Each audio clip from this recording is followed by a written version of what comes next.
Hi! Welcome back to the channel. Doctor Agarwal's health care limited గురించి discuss చేద్దామండి. ఈ company 2010లో start చేశారు. వీళ్ళు ఐ కేర్‌కి సంబంధించిన సర్వీసెస్ అన్నీ ప్రొవైడ్ చేస్తారు. లైక్ సర్జికల్ ట్రీట్మెంట్స్ అవ్వచ్చు, నాన్ సర్జికల్ ట్రీట్మెంట్స్ అవ్వచ్చు. సో, వీటితో పాటుగా ఈ ఐకి సంబంధించిన డిఫరెంట్ కైండ్ ఆఫ్ సర్జరీస్‌ని కూడా వీళ్ళు చేస్తామని చెప్తున్నారు.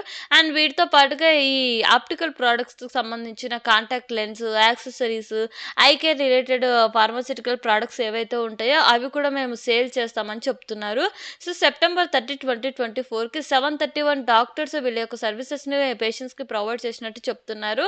అండ్ అంతేకాకుండా 2.13 మిలియన్ పేషెంట్స్‌కి వీళ్ళు సర్వీసెస్‌ని ప్రొవైడ్ చేశారంట.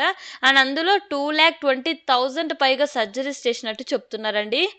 నెక్స్ట్ ఈ కంపెనీ యొక్క నెట్వర్క్ వచ్చేసి ఓవరాల్ ఇండియాలో ఈ advanced health care treatment provide చేసే హాస్పిటాలిటీ సర్వీసెస్ వచ్చేసి 28 హబ్స్ ఉన్నాయి. And next general or intermediate సర్వీసెస్ని ప్రొవైడ్ చేసే హాస్పిటల్స్ వచ్చేసి 165 స్పోక్స్ ఉన్నట్టు చెప్తున్నారు. అండ్ ఇందులో 53 primary care centres and 112 secondary care centres ఉన్నట్టు చెప్తున్నారండి. అండ్ ఓవరాల్‌గా 14 స్టేట్స్‌లో వీళ్ళు 117 మెట్రో అండ్ నాన్ మెట్రో సిటీస్‌లో వీళ్ళ సర్వీసెస్‌ని ప్రొవైడ్ చేస్తున్నామని చెప్తున్నారు యాస్ సెప్టెంబర్ 30, 2024కి.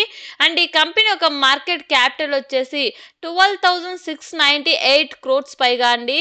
నెక్స్ట్ రెవెన్యూ చూసినట్లయితే హబ్స్ నుంచి వీళ్ళకి 45% రెవెన్యూ, స్పోక్స్ నుంచి వీళ్ళకి 54% రెవెన్యూ వస్తున్నట్టు చెప్తున్నారు. అండ్ ఎవ్రీ ఇయర్‌లో మీరు చూసినట్లయితే వీళ్ళకి స్పోక్స్ అంటే ఇంటర్మీడియేట్ అండ్ జనరల్ సర్వీసెస్‌ని ప్రొవైడ్ చేస్తారు కదా! ఈ ఐకి సంబంధించి వాటి నుంచి వీళ్ళకి ఎక్కువగా రెవెన్యూ వస్తున్నట్టయితే తెలుస్తుందండి. నెక్స్ట్ స్టేట్ వైజ్ రెవెన్యూ చూసినట్లయితే తమిళనాడు నుంచి వీళ్ళకి 44%, మహారాష్ట్ర నుంచి 15%, కర్ణాటక నుంచి 12% రెవెన్యూ వచ్చినట్టు చెప్తున్నారు. అండ్ ఓవరాల్ ఇయర్‌లో కూడా మనం కంపేర్ చేసుకున్నట్లయితే ఎక్కువగా తమిళనాడు, మహారాష్ట్ర, కర్ణాటక ఈ 3 స్టేట్స్ నుంచి వీళ్ళకి ప్రాపర్‌గా రెవెన్యూ జనరేట్ అయితే అవుతుందండి. అండ్ వీటితో పాటు వీళ్ళ రెవెన్యూ, అసెట్స్ అండ్ ప్యాట్ కూడా ఇయర్ ఆన్ ఇయర్ ఇంక్రీజ్ అవుతూ వస్తున్నాయండి. లోన్స్ కూడా ఇంక్రీజ్ అయ్యాయి. సో, ఈ ఐపీఓ ద్వారా వచ్చిన ఫండ్స్‌ని వీళ్ళకున్న లోన్స్‌ని తీర్చేసి వీళ్ళ క్యాపిటల్ ఎక్స్‌పాన్షన్ కోసం యూజ్ చేస్తామని చెప్తున్నారు. అండ్ బిజినెస్‌ని కూడా ఇంకా డిఫరెంట్ లొకేషన్స్‌లో ఎక్స్‌పాన్షన్ చేస్తామని కూడా చెప్తున్నారండి. నెక్స్ట్ ఈ కంపెనీ యొక్క పియర్స్‌తో మనం కంపేర్ చేసి చూస్తే in terms of revenue margin ప్రకారంగా కూడా యాక్చువల్లీ ఈ లిస్టెడ్ పియర్స్ ఎవరైతే ఉన్నారో వాళ్ళు బెటర్‌గా పెర్ఫార్మ్ చేస్తున్నారండి. Narayana Hrudayalaya limited and Krishna institute of medical science limited వీళ్ళు యాక్చువల్‌గా లోయర్ వాల్యుయేషన్‌లో బెటర్‌గా పెర్ఫార్మ్ చేస్తున్నారు అగర్వాల్స్ కంటే. And Apollo max health care కూడా బెటర్‌గా పెర్ఫార్మ్ చేసినప్పటికీ కొంచెం ఎక్స్‌పెన్సివ్ వాల్యుయేషన్స్‌తో ఉన్నారు. సో, మనం లోయర్ వాల్యుయేషన్ అండ్ బెటర్ పెర్ఫార్మర్‌గా చూసుకున్నట్లయితే Narayana Hrudayalaya limited and Krishna institute బెటర్‌గా పెర్ఫార్మ్ చేస్తున్నారండి ఇక్కడ. సో, పీఈ రేషియో పరంగా కూడా మనం కంపేర్ చేసి చూసినట్లయితే డాక్టర్ అగర్వాల్స్ హెల్త్ కేర్ వీళ్ళు హైయర్ వాల్యుయేషన్‌లో ఐపీఓని కోట్ చేస్తున్నట్టు తెలుస్తుంది. సో, ఓవరాల్‌గా ఈ పర్టిక్యులర్ సెగ్మెంట్‌లో కాంపిటీషన్ హైగా ఉంటది. అండ్ వీటితో పాటుగా లిస్టెడ్ పియర్స్ యొక్క కంపెనీస్ బెటర్‌గా పెర్ఫార్మ్ చేస్తున్నాయండి. అండ్ ఇండివిడ్యువల్‌గా మనం బిజినెస్ చూసినట్లయితే వీళ్ళు కూడా బెటర్‌గానే పెర్ఫార్మ్ చేస్తున్నారు. బట్ అఫోర్డబుల్ ప్రైస్‌లో బెస్ట్‌గా పెర్ఫార్మ్ చేశారనుకోండి ఆబ్వియస్లీ మనం వాటికే ఇన్వెస్ట్ చేయాలనుకుంటాం. బట్ ఒకవేళ మనం లాంగ్ టర్మ్ పాయింట్ ఆఫ్ వ్యూలో చూసి ఒకవేళ నాకు హెల్త్ కేర్ సెక్టార్‌లో ఫోకస్ చేయాలని ఉంది అనంటే ఇదొక ఆపర్చునిటీగా తీసుకోవచ్చండి. నెక్స్ట్ ఐపీఓ డీటెయిల్స్ విషయానికొస్తే జనవరి 29న ఓపెన్ అయ్యి 31న క్లోజ్ అవుతుందండి. లాట్ సైజ్ వచ్చేసి 35 షేర్స్. ఐపీఓ ద్వారా వీళ్ళు 3,000 క్రోర్స్ పైగా రైజ్ చేస్తుంటే 300 క్రోర్స్ వచ్చేసి ఫ్రెష్ ఇష్యూ.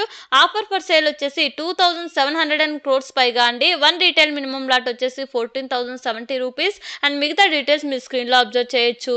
నెక్స్ట్ రిస్క్ పరంగా చెప్పాలంటే ఈ టైప్ ఆఫ్ బిజినెస్‌కి ఏవైతే రిస్క్ ఫ్యాక్టర్స్ ఉంటాయో అవన్నీ వీటికి కూడా వర్తిస్తాయండి. అండ్ ఈ కంపెనీ యొక్క one of the director promoters మీద ఈ ల్యాండ్ రిలేటెడ్ ఇష్యూ అయితే ఒకటి జరుగుతుంది.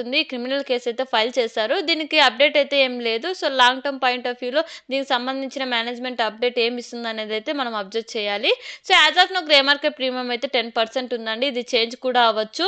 ఈ ఐపీఓలో నేనైతే పార్టిసిపేట్ చేద్దామని అనుకుంటున్నా అండి. ఒకవేళ మీరు చేయాలనుకుంటే మీ ఓన్ అనాలిసిస్ ఆర్ఎల్స్ మీ ఫినాన్షియల్ అడ్వైజర్‌తో కనెక్ట్ అయిన తర్వాత డెసిషన్ తీసుకోండి. ఒకవేళ మీకు ఈ వీడియో ఇన్ఫర్మేటివ్‌గా అనిపిస్తే please subscribe to my channel and thank you for watching.